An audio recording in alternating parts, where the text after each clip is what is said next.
Hi, welcome back to the course.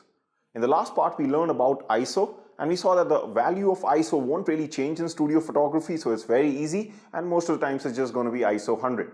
Now, similar to ISO, what you'll find out in this section when we discuss about shutter speed, you'll find out that even shutter speed doesn't really change that much in studio photography. So again, it's very easy. But before we discuss and go further about shutter speed, you have to learn or know about an important concept called as sync speed. So first of all, through the help of some diagrams, let's understand what sync speed is so that in turn, you'll come to know what shutter speed should you be using in studio photography. So let's go there. Alright, so let's try to understand what sync speed is. And before that, let me just clarify what shutter speed is, because let's say if you're a beginner and you have absolutely no idea, so let me just give you a glimpse of what shutter speed is. So we know that inside our camera, the light comes in through the aperture hole and then this mirror goes up and basically the light has to fall on the sensor, but the shutter is in front of the sensor, and so the light comes in, the mirror goes up and the shutter opens and the light coming through the lens falls on the sensor, and that's how your image is basically created. So of course you know that. Let me just show you how the shutter actually looks. So you'll see the mirror go up like this, and then this is when you take a shot. So when you press the shutter button, the mirror goes up and the shutter has two curtains which just go up and go down. So by the way, the credit for this video goes to a very good channel on YouTube, which is called Slow Mo Guys. So definitely do check out their channel. They make some amazing slow motion videos like these. Now, just to see a diagram of the shutter itself, you can see that the shutter is made up of two curtains.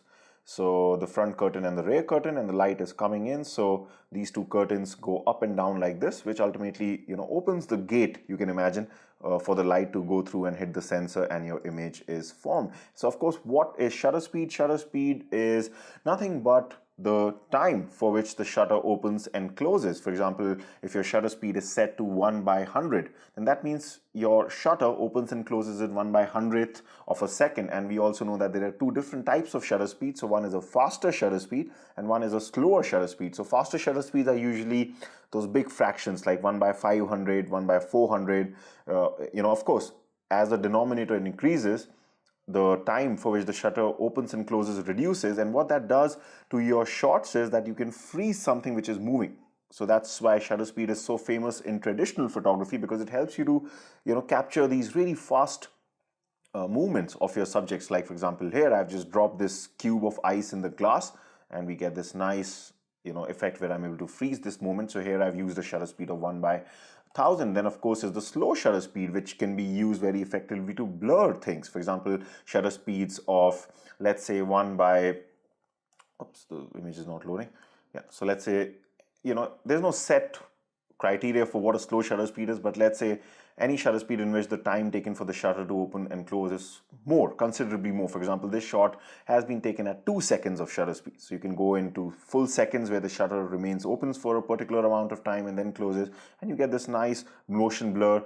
You can really, take things more, and for example, if you take your shutter to 30 seconds, right, that's like very slow, and on most cameras that is the shutter speed which is the maximum that you can go automatically. So this is at 30 seconds, and you can see we've got these light trails. So slow shutter speed can help you achieve different effects, and fast shutter speed can help you freeze with the motion. But in studio photography, that's what we're interested in. How does it all work in studio photography?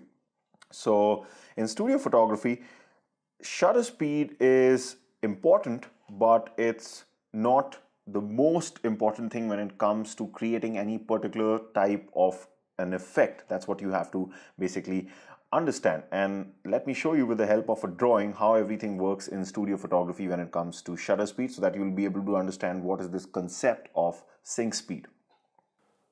So we already know that in studio photography, how everything works is that you basically have, so I'm just going to draw this. My drawing is not really my strength, so do forgive me for these terrible things that you're going to see. So this is our camera, and I'm just going to draw a transmitter on top so that we just know that we're talking about studio. This is not really required. I don't know why I drew that, but let's have our subject. Oops, let's have our subject just smiling. Oh, something wrong with with the eye. Okay, so you can see my OCD kicking in. All right, so, and of course we have in studio, what we have is our strobe light.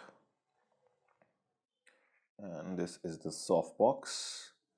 And oops, why have I drawn the strobe light facing at the camera? Sorry.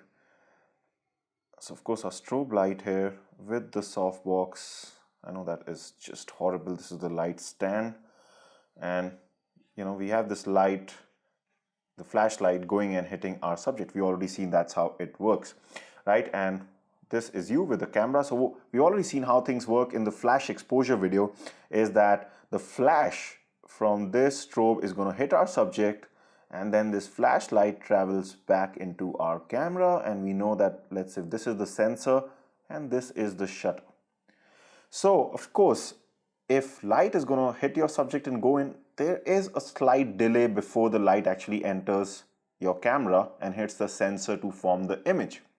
Now, how that affects your shutter speed is that if your shutter speed is too fast, then what's going to happen is that your shutter, we've already seen that these two curtains open and close, right? So they're going to open and close so fast that this flashlight will not be fully able to enter and hit the sensor. Some of it will be blocked by the opening and closing of the shutters, by the shutters themselves, because they're opening and closing so fast. So think of those, you know, we see these movie scenes often, for example, in Independence Day, the Will Smith movie, where in the last scene, you know, they go and they just have to exit this alien ship, and you know, the circular gate is just closing, and just before it closes, they have to just go through, and they do manage to go through at the ending of the movie. So something like this, we have to make this flashlight, which is coming after reflecting from your subject, we have to make this just go through and hit the sensor. It should not hit the gate. You know, the plane should not crash. It should just be able to go through. But if your shutter speed is too fast, that means this gate is going to close too fast and your light will not be able to enter fully. So your sync speed is nothing but the fastest shutter speed that you can use at which the light fully enters the camera. If you go anything beyond your sync speed, then this light will hit the curtain also, and all of the light from the flash will not be able to enter and hit your sensor. So you'll get a partially blacked out image, because you'll see that some of the light has hit the curtain, and you'll in fact be seeing the curtain in your image because not all of it is exposed. So when we're doing studio photography, we have to use the sync speed. We have to find out what the sync speed of our camera is. For example, the camera that I'll be using mostly in this course has a sync speed of 1/200. That means if I were to take my shutter speed above 1/200, we will be crossing our sync speed, and this light will not be able to fully enter our camera. And what that will do is, let me show you an image. So a properly exposed image, as we've seen, will look something like this, where the entire image is exposed properly and you're seeing the whole image. But that is because I am using this at the sync speed at 1/200. But if I were to accidentally increase my sync speed, what will happen is not all of the light from the flash will enter the sensor. Therefore, can you see that almost 3/4 of this mannequin is blacked out? Because you're seeing the curtain itself, the black curtain itself.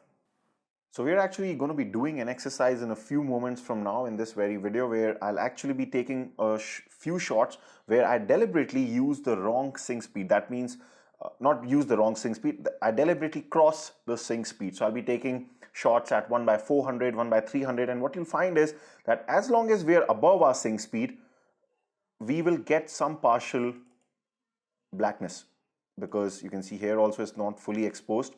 So this time the shutter speed is not as fast, but it's still above the sync speed. So we are still getting a bit of the curtain here, and you can see we'll be taking shots where we gradually keep on reducing the shutter speed close to our sync speed, and then you start to get an image which is properly exposed. But if you see this part, it's still not exposed properly because shutter is still coming in its way. That means this is still greater than 1/200, right? And finally, when we'll be taking the shot at 1/200, we'll be getting a properly exposed image like this. So I'll be showing you this with the help of the exercise soon. But right now, I just wanted to demonstrate to you as to what sync speed is, because when you have your in-middle flash on, what you'll find is that you anyway cannot make this mistake because your camera doesn't allow you to go above your sync speed. So if you try, when your flash is on your camera, the pop-up or the inbuilt flash, what you'll find is that, you know, if you keep on increasing, for in my case, if I try to go above 1/200, my camera won't allow me. But the thing is, with the strobe light has no connection to your camera. Your camera doesn't know that you're using a flash because you're firing this externally with the help of this transmitter, right? So you can easily, you can easily use something like 1/400 or something, anything above your sync speed. Usually the sync speeds of the cameras are 1/200 or 1/250th or 1/160th. So in a few moments from now, before we do that exercise for sync speed, I'm also going to be showing you how to check what the sync speed for your camera is. But right now, I just hope that you've understood that the sync speed is the fastest shutter speed that you can use, which allows the light to fully pass through, the flashlight to fully pass through and expose your subject in its entirety. If you use anything above your sync speed, you're going to get partial blackness of your image. Of course, you can use something lower than your sync speed. That's not going to be a big problem, like 1/100, 1/50, but that has its own a bit of a problem, which we're going to be discussing slightly later on in the color balance video or the white balance video, which is going to come soon in this very section. But right now, don't worry about the slower speeds. What you have to understand is you have to use your sync speed, and we're going to be looking into more detail into this by going into an exercise right now, and we'll also be seeing how to find the sync speed for your particular camera. So let's go into this exercise.